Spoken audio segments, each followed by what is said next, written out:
تمام مخلوقات پر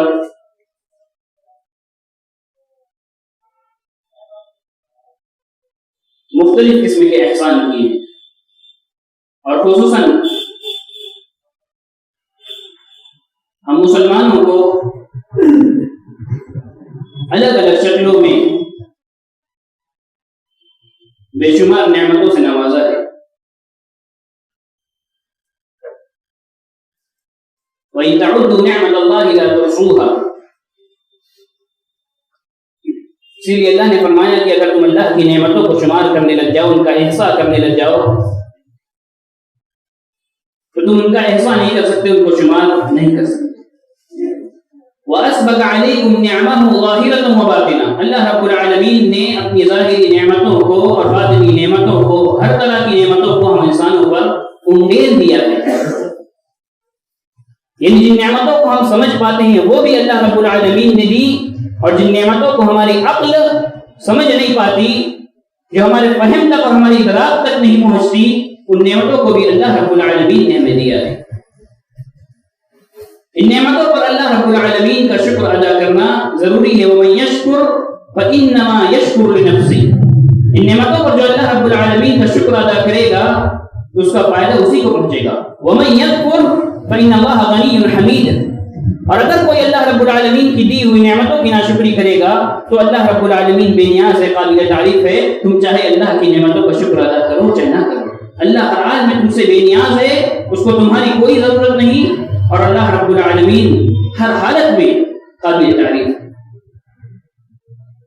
انہی نعمتوں میں سے ایک نعمت وہ گھر اور وہ مکانات ہیں جو اللہ رب العالمین نے ہمیں دیے ہیں۔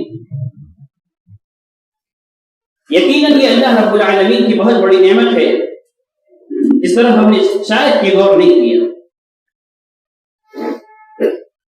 اسی لیے اللہ رب العالمین نے سورہ نحل میں فرمایا وَاللَّهُ جَعَلَ لَكُم مِّن بُيُوتِكُمْ سَكَنًا، کہ اللہ رب العالمین نے ہی تمہارے گھروں کو تمہارے سکون اور ٹھکانے کی جگہ بنائی۔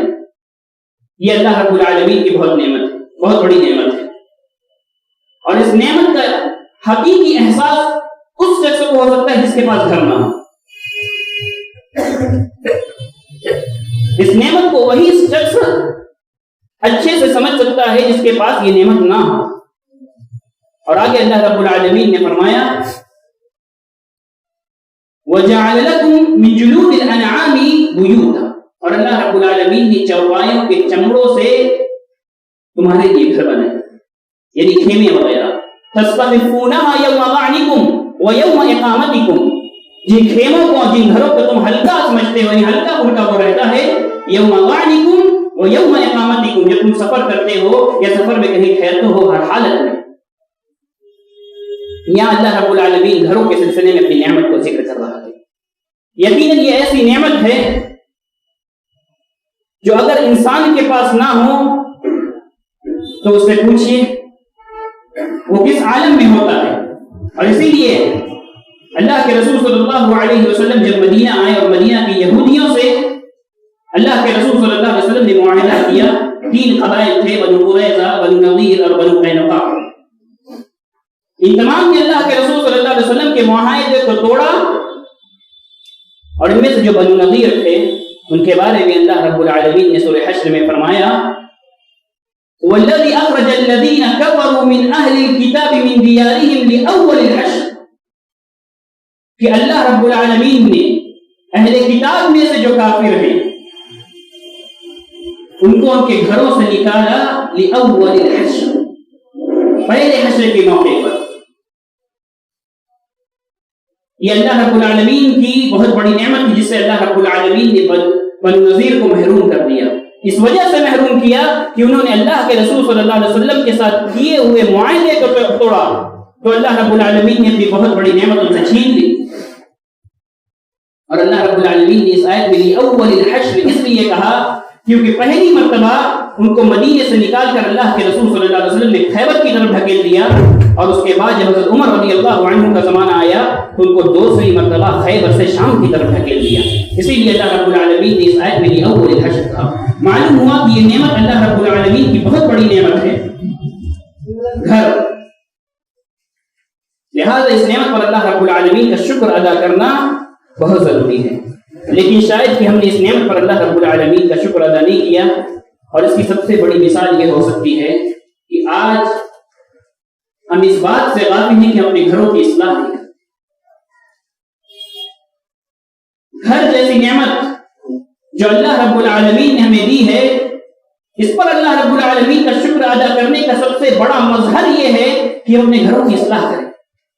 ہمارے گھروں میں جو دینی خرابی ہو اس کی اصلاح کریں، ہمارے گھروں میں جو اخلاقی خرابیاں ہوں ان کی اصلاح کریں، جو سماجی خرابیاں ہوں ان کی اصلاح کریں. لیکن شاید کہ ہم نے یہ جانب توجہ نہیں دی. تو آئیے دیکھتے ہیں کہ گھروں کی اصلاح کرنے کے کیا طریقے ہو سکتے ہیں. اسلام نے اس بارے میں ہمیں کیا رہنمائی کہ اسلام یہ ایک جامع دین ہے جس نے ہر گوشے میں ہمیں ہماری رہنمائی کی. لہذا گھروں کی اصلاح کے بارے میں اللہ رب العالمین نے اور نبی صلی اللہ علیہ وسلم نے مختلف انداز سے ہمیں ابھارا ہے. گھروں کی اصلاح کے لیے سب سے پہلی ضرورت یہ ہے کہ ہر انسان انفرادی طور پر اپنے نفس کی اصلاح کرے. سب سے پہلے اس لیے کہ ایک گھر جو بنتا ہے وہ مختلف افراد کا مجموعہ ہوا کرتا ہے. اگر ہمیں گھروں کی اصلاح کرنا ہے تو ہر شخص کو چاہیے کہ وہ اپنے نفس کی فکر کرے، وہ اپنے آپ کو دیکھے کہ اس نے اپنے نفس کی اصلاح کی کہ نہیں کی، خواہ وہ دینی ناحیے سے ہو یا دنیاوی ناحیے سے ہو. ہر اعتبار سے انسان اپنے نفس کی اصلاح کرے. اور اسی لیے اللہ رب العالمین نے فرمایا کہ وَنَفْسٍ وَمَا سَوَّاهَا، قسم ہے نفس کی اور اس کو درست کرنے کی یا اس کے درست کرنے والے کی. فَأَلْهَمَهَا فُجُورَهَا وَتَقْوَاهَا، اللہ رب العالمین نے نفس کو فجور یعنی جو اس کی بدی تھی، اس کی خرابی تھی، اس کا بھی الہام کیا، وہ بھی بتا دیا. وَتَقْوَاهَا، اور اس کا خیر اور تقوی کی جو باتیں تھی وہ بھی الہام کر دیا، وہ بھی نفس کو بتلا دیا. قد افلح من زکاها، جب اللہ رب العالمین نے نفس کو خیر اور شر، اچھائی اور برائی سب بتلا دیا تو اس کے بعد اللہ کہتا ہے کہ جس نے اپنی نفس کا تزکیہ کر لیا، اپنی نفس کو پاک کر لیا اخلاقی رذالتوں سے اور شرک و بدعات کی رذالتوں سے، قد افلح، وہ شخص کامیاب ہو گیا. وقد خاب من دساها، اور جس نے اپنے نفس کی طرف توجہ نہیں دی، اپنے نفس کی اصلاح نہیں کی، وہ شخص ناکام اور نامراد ہو جائے. لہذا نفس کی اصلاح کرنا بہت ضروری ہے سب سے پہلے اگر گھروں کی اصلاح کرنا ہے. اور اسی لیے اللہ رب العالمین نے فرمایا سورہ حشر میں یا ایھا الذین آمنوا اتقوا اللہ ولتنظر نفس ما قدمت لغد، کہ وہ لوگ جو ایمان لائے اللہ سے ڈرو اور ہر نفس اپنے بارے میں دیکھے کہ اس نے قیامت کے دن کے لیے کیا تیار کر کے رکھا ہے. یعنی ہر نفس اپنے نفس کا محاسبہ، ہر انسان اپنے نفس کا محاسبہ کرے. اگر اس میں کوئی خرابی ہے تو اس کی اصلاح کرے، خواہ وہ خرابی کسی بھی ناحیے سے ہو، دینی اعتبار سے ہو یا دنیاوی اعتبار سے ہو، ہر اعتبار سے جو بھی خرابی اس کی اصلاح کرے. اور اسی لیے حجاج بن یوسف الثقفی جو کہ بنو امیہ کے امراء میں سے ایک مشہور اور ظالم امیر تھا، لوگ اس کے بارے میں بہت بیان کرتے تھے، لوگ اس کے بارے میں چمگوئیاں کیا کرتے تھے اس زمانے میں کہ یہ ایسا ہے تو یہ ویسا ہے، اس نے ان کو قتل کیا، ان کو قتل کیا، ان کو قتل کروائے، ان کو قتل کروائے. تو اس زمانے کے ایک عالم نے کہا ان لوگوں سے تم حجاج بن یوسف کے بارے میں کیا باتیں کرتے ہو؟ حجاج بن یوسف کے بارے میں باتیں کر کے تمہیں کیا ملے گا؟ اس لیے کہ قیامت کے دن جب تم جاؤ گے تو اللہ رب العالمین تم سے حجاج بن یوسف کے کبیرہ گناہوں کے بارے میں نہیں پوچھے گا، تم سے تمہارے صغیرہ گناہوں کے بارے میں پوچھے گا. تو تم اپنے گناہوں کی پرواہ کر لو، حجاج کو چھوڑ دو. ضروری ہے کہ ہر انسان اپنے گھروں کی اصلاح اگر کرنا چاہتا ہے تو سب سے پہلے اپنے نفس کی اصلاح کر لے. یوم لا ينفع مال ولا بنون الا من اتى الله بقلب سلیم، کہ قیامت کے دن جس دن نہ مال کام آئیں گے نہ اولاد کام آئیں گے، الا من اتى الله بقلب سلیم، وہی شخص اس دن فائدے میں ہوگا اور کامیاب ہوگا جو اللہ رب العالمین کے پاس قلب سلیم لے کر جائے، یعنی پاک دل لے کر جائے. مفسرین کہتے ہیں یعنی اخلاقی رذالتوں سے پاک دل لے کر جائے اور شرک و بدعات سے پاک دل لے کر جائے. اس کے بعد گھروں کی اصلاح کے لیے دوسرا طریقہ یہ ہے کہ انسان اپنے گھر والوں کو دین کی تعلیم دے، جو دین کی بنیادی تعلیمات ہیں ان کو سکھلائے، اور اسی کے ساتھ ساتھ دنیاوی چیزوں میں جن چیزوں کی تعلیم ضروری ہے ان کی تعلیم اپنے گھر والوں کو دے، اور ان کو اخلاقی تعلیم دے۔ اور اس لیے اللہ رب العالمین نے سورۃ تحریم میں فرمایا یا ایھا الذین آمنوا قوا انفسکم واہلیکم نارا وقودها الناس والحجارہ۔ اللہ رب العالمین نے مومنوں کو خطاب کیا، فرمایا قوا انفسکم، اپنے آپ کو اور اپنے گھر والوں کو جہنم کی آگ سے بچا لو جس کا ایندھن پتھر ہے۔ ہم اپنے آپ کو اور اپنے گھر والوں کو جہنم کی آگ سے کیسے بچائیں گے، اس کی تفسیر کرتے ہوئے حضرت علی رضی اللہ عنہ کہتے ہیں ای علموا انفسکم واہلیکم الخیر، اپنے آپ کو اور اپنے گھر والوں کو خیر کی تعلیم دو، یعنی دین کی تعلیم دو۔ اگر جب تم اپنے گھر والوں کو اور اپنے آپ کو دین کی تعلیم دو گے تب تم جہنم کی آگ سے بچو گے۔ یہ ہے گھر کی اصلاح کرنا، یعنی اپنے گھر والوں کو خیر کی تعلیم دے۔ اور یہی اللہ کے رسول صلی اللہ علیہ وسلم کا بھی طریقہ تھا کہ اللہ کے رسول صلی اللہ علیہ وسلم اپنے گھر والوں کی اصلاح کے بارے میں ہر وقت پوچھا رہتے تھے۔ اللہ کے رسول صلی اللہ علیہ وسلم نے اسی لیے فرمایا کہ رحم اللہ رجلا قام من الليل فصلى وايقظ امراته فان ابت نضح في وجهها الماء۔ اللہ کے رسول صلی اللہ علیہ وسلم فرماتے ہیں کہ اللہ رب العالمین اس بندے پر رحم کرے جو رات کو بیدار ہوا، نمازیں پڑھی اور اپنی بیوی کو بھی جگایا، اگر وہ انکار کرتی ہے تو اس کے منہ پر پانی چھڑک دیتا ہے، اس کے جسم پر پانی چھڑک دیتا ہے تاکہ وہ اٹھ جائے۔ اللہ کے رسول صلی اللہ علیہ وسلم نے فرمایا کہ ایسے انسان پر اللہ رب العالمین رحم کرے۔ اور اسی طرح اللہ کے رسول صلی اللہ علیہ وسلم نے آگے فرمایا رحم اللہ امرأة قامت من الليل فصلت وأيقظ زوجها، اللہ رب العالمین اس عورت پر بھی رحم کرے جو رات میں بیدار ہوئی، اپنے شوہر کو جگایا، نمازیں پڑھی، اگر شوہر نے انکار کیا تو اس کے اوپر پانی ڈال کر اسے بیدار کیا۔ اللہ کے رسول صلی اللہ علیہ وسلم کہتے ہیں کہ ایسی عورت پر بھی اللہ رب العالمین رحم فرمائے گا۔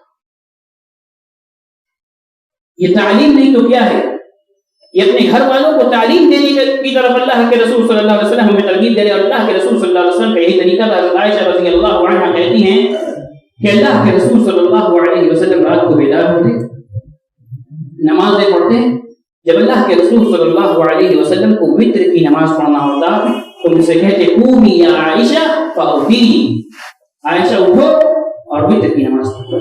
یہ اللہ کے رسول صلی اللہ علیہ وسلم کے تعلیم دینے کا طریقہ تھا۔ اور خاص طور سے گھر کے لوگوں میں عورتوں کی اصلاح بہت زیادہ ضروری ہے، اس لیے کہ یہ واقع ہے اور یہ حقیقت ہے کہ عموماً جو گھروں میں اختلافات ہوا کرتے ہیں وہ عورتوں کی وجہ سے ہوتے ہیں۔ اور یہ میں نہیں کہتا، یہ خود ہماری شریعت بتلاتی ہے۔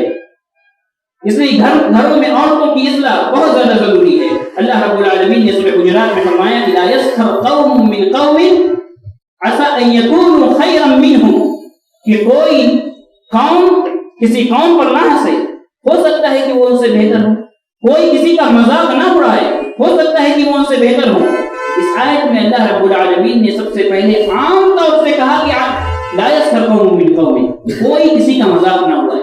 اس میں مرد بھی داخل ہیں اور عورتیں بھی داخل ہیں، یعنی اللہ رب العالمین نے مردوں کو اور عورتوں کو سب کو منع کیا کہ کسی کا مذاق نہ اڑائے، لیکن آگے اللہ رب العالمین فرماتا ہے کہ ولا نساء من نساء عسى ان يكن خيرا منهن۔ اللہ رب العالمین نے خاص طور سے عورتوں کا ذکر کیا اور کہا کہ کوئی عورت کسی عورت کا مذاق نہ اڑائے، عسى ان يكن خيرا منهن، ہو سکتا ہے کہ کوئی جس کا وہ مذاق اڑا رہی ہے وہ اس سے بہتر ہو۔ اللہ رب العالمین نے عام ذکر کرنے کے بعد، یعنی قوم جس میں مرد اور سب داخل ہیں، سب کا ذکر کرنے کے بعد خاص طور سے عورتوں کا اس لیے ذکر کیا کیونکہ عموماً گھروں میں جو اختلافات ہوا کرتے ہیں وہ عورتوں کی بنا پر ہی ہوا کرتے ہیں۔ اور یہی وجہ ہے کہ اللہ کے رسول صلی اللہ علیہ وسلم نے ایک حدیث میں فرمایا کہ اريد النار، کہ مجھے جہنم دکھائی گئی، فَإِذَا أَكْثَرُ أَهْلِهَا النِّسَاءُ، میں نے کیا دیکھا کہ اکثر جو جہنمی ہیں وہ عورتیں ہیں. کیوں؟ یکفرن، اللہ کے رسول صلی اللہ علیہ وسلم نے کہا کہ وہ کفر کرتی ہیں. قیل ایکفرن باللہ، صحابہ کرام نے اللہ کے رسول صلی اللہ علیہ وسلم سے پوچھا کہ کیا وہ اللہ کے ساتھ کفر کرتی ہیں؟ اللہ کے رسول صلی اللہ علیہ وسلم نے کہا کہ نہیں، اللہ کے ساتھ کفر نہیں کرتی. یکفرن العشیرہ و یکفرن الاحسان، وہ شوہروں کی نافرمانی کرتی ہیں اور احسان کو ٹھکراتی ہیں.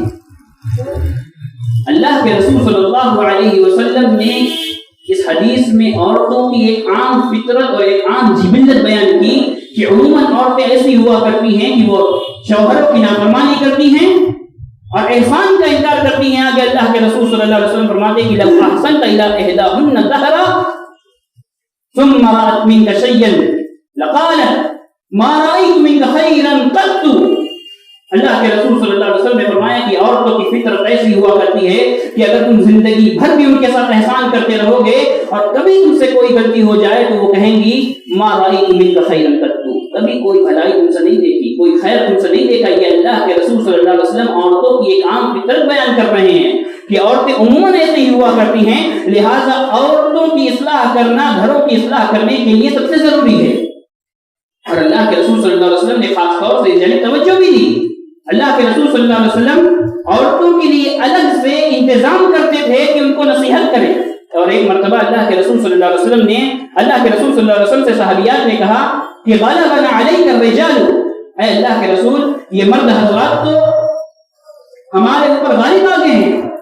انہوں نے اللہ کے رسول صلی اللہ علیہ وسلم سے کہا کہ ہمارے لیے الگ دن متعین کیجیے جس میں آپ ہمارے سامنے آ کر ہمیں نصیحت کیا کریں. تو اللہ کے رسول صلی اللہ علیہ وسلم نے ایک دن کا وعدہ کیا اور عورتوں کو جا کر نصیحت کی. اور اسی طرح عیدین کے موقع پر اللہ کے رسول صلی اللہ علیہ وسلم نے ایک مرتبہ خاص طور سے عورتوں کو جا کر نصیحت کی، ان کے پاس جا کر خطبہ دیا.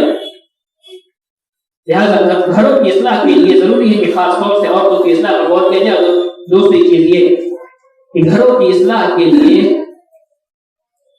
اپنے گھر کے بچوں کی اصلاح بھی بہت ضروری ہے. گھر کے بچوں کی اصلاح بھی بہت ضروری ہے. ہمیں چاہیے کہ ہم ان کی دینی تربیت کریں. اور ان کی دینی تربیت کیسے ہوگی؟ جب ہمارا مزاج دینی ہوگا. جب ہمارا مزاج ہی دینی نہیں ہوگا، ہم خود گھر میں عبادتیں نہیں کریں گے، خود گھر میں نمازیں نہیں پڑھیں گے، خود گھر میں ذکر و اذکار نہیں کریں گے، تو ہمارے بچے ہم سے کیا سیکھیں گے؟ لہذا ضروری ہے کہ ہم گھر کے بچوں کی اگر اصلاح کرنا چاہتے ہیں تو سب سے پہلے اپنے مزاج کی اصلاح کریں، اپنے آپ کی خود کی اصلاح کر لیں. اللہ کے رسول صلی اللہ علیہ وسلم بچوں کی اصلاح نہیں کیا کرتے تھے. عبداللہ ابن عباس رضی اللہ عنہ جو چھوٹے تھے، ان سے اللہ کے رسول صلی اللہ علیہ وسلم کہتے ہیں کہ یا غلام، اے بچے، احفظ اللہ یحفظ کا، اللہ کی حفاظت کرو، یعنی اللہ کے اوامر و نواہی کی حفاظت کرو، اللہ تمہاری حفاظت کرے گا. احفظ اللہ تجدہ تجاہک، اللہ کی حفاظت کرو، اللہ کے تم اپنے پاس پاؤ گے. یہ اللہ کے رسول صلی اللہ علیہ وسلم عبداللہ ابن عباس رضی اللہ عنہ کو جو سکھا صحابہ کرام میں سے، ان کی نصیحت کر رہے ہیں، ان کو تعلیم دے رہے ہیں، ان کی اصلاح کر رہے ہیں. لہٰذا ہمارے لیے بھی ضروری ہے کہ ہم اپنے گھروں کے بچوں کی اصلاح کریں. اور عموماً جو آج ہمارے گھروں کا جو مزاج بنا ہوا ہے کہ بچے عموماً جو موبائل لیے رہتے ہیں، یہ ان کے اخلاق کی خرابی کی بہت بڑا سبب ہے. ہمیں چاہیے کہ ہم ان کو قرآن سننے اور قرآن پڑھنے کا عادی بنائیں. اور اگر موبائل میں کچھ دیکھنا ہے تو اس میں قرآن سنائیں. اگر موبائل میں کچھ دیکھنا ہے تو انبیاء کرام کے اور اقوام کے جو صحیح واقعات ہیں، جو کتاب و سنت سے ثابت، وہ ان کو سنائیں.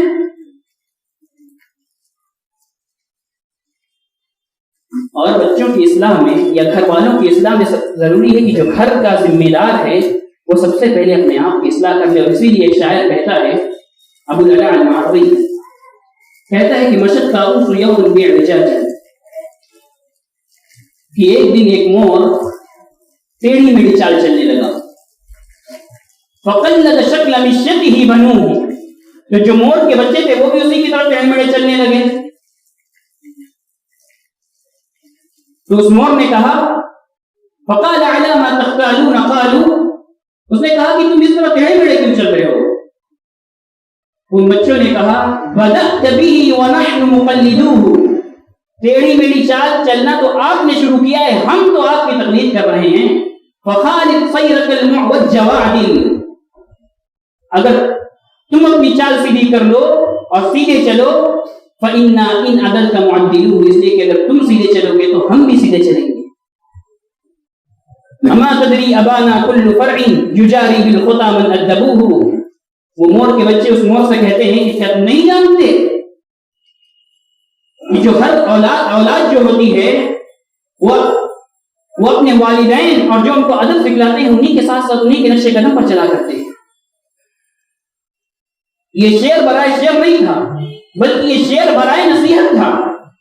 اس شعر کے ذریعے شاعر نے ہمیں یہ نصیحت دی کہ اگر لکڑی ٹیڑھی ہوگی تو سایہ کبھی سیدھا نہیں ہو سکتا، اگر ہمارا مزاج صحیح نہیں ہوگا، اگر گھر کے ذمہ داروں کا اخلاق صحیح نہیں ہوگا، اگر گھر کے ذمہ داروں کے طریقہ صحیح نہیں ہوگا، دینی معاملے میں دنیاوی معاملے میں ان کے معاملات صحیح نہیں ہوں گے تو گھر کے بچے بھی صحیح نہیں ہو سکتے۔ لکڑی ٹیڑھی ہو تو سایہ سیدھا نہیں ہوا کرتا۔ اسی لیے ضروری ہے کہ اگر اپنے گھر والوں کی اصلاح کرنا چاہتے ہیں تو ہم سب سے پہلے اپنی اصلاح کر لیں، اور اسی طرح گھروں کی اصلاح کے لیے یہ بھی ضروری ہے کہ گھر میں جو کام عورتیں کیا کرتی ہیں ان میں مرد حضرات بھی ہاتھ بٹائیں۔ اللہ کے رسول صلی اللہ علیہ وسلم کے بارے میں حضرت عائشہ رضی اللہ عنہا سے پوچھا گیا کہ اللہ کے رسول صلی اللہ علیہ وسلم گھر میں کیا کرتے تھے؟ انہوں نے کہا کہ جو مرد حضرات کیا کرتے اپنے گھر میں، کبھی کپڑا میں کچھ پھٹن ہوتی تو اسے سل لیا کرتے، جوتے اور چپل میں کچھ خرابی ہوتی تو اسے بنا لیا کرتے۔ اور ایک مرتبہ حضرت عائشہ سے پوچھا گیا کہ اللہ کے رسول گھروں میں کیا کرتے تھے؟ تو انہوں نے کہا کہ یکون فی محنت اہلہ تعنی خدمت اہلہ، اپنے گھر کے جو عورتوں کے کام ہوتے ہیں اسی میں خدمت کر ہاتھ بٹایا کرتے تھے۔ فإذا حضرت الصلاۃ قام إلى الصلاۃ، جب نماز کا وقت ہو جاتا تو نماز پڑھنے چلے جاتے تھے۔ لہٰذا ہمارے لیے ضروری ہے کہ اگر اپنے گھروں کی اصلاح کرنا چاہتے ہیں تو گھر کے جو کام ہے اس میں ہاتھ بٹائیں، اور اس میں شرم و حیا کی بات نہیں، اس لیے کہ اللہ کے رسول صلی اللہ علیہ وسلم خود کیا کرتے تھے۔ اور اسی طرح گھروں کی اصلاح کے لیے ایک چیز یہ بھی ضروری ہے کہ ہم اپنے گھروں کو عبادت اور ذکر و اذکار کی جگہ دیں، گھروں میں ہم عبادت کریں۔ اللہ کے رسول صلی اللہ علیہ وسلم نے فرمایا کہ مثل البیت الذی یذکر فیہ اللہ ومثل البیت الذی لا یذکر فیہ اللہ مثل الحی والمیت، کہ جس گھر میں اللہ کا ذکر کیا جاتا ہے اور جس گھر میں اللہ کا ذکر نہیں کیا جاتا اس کی مثال کیسی ہے؟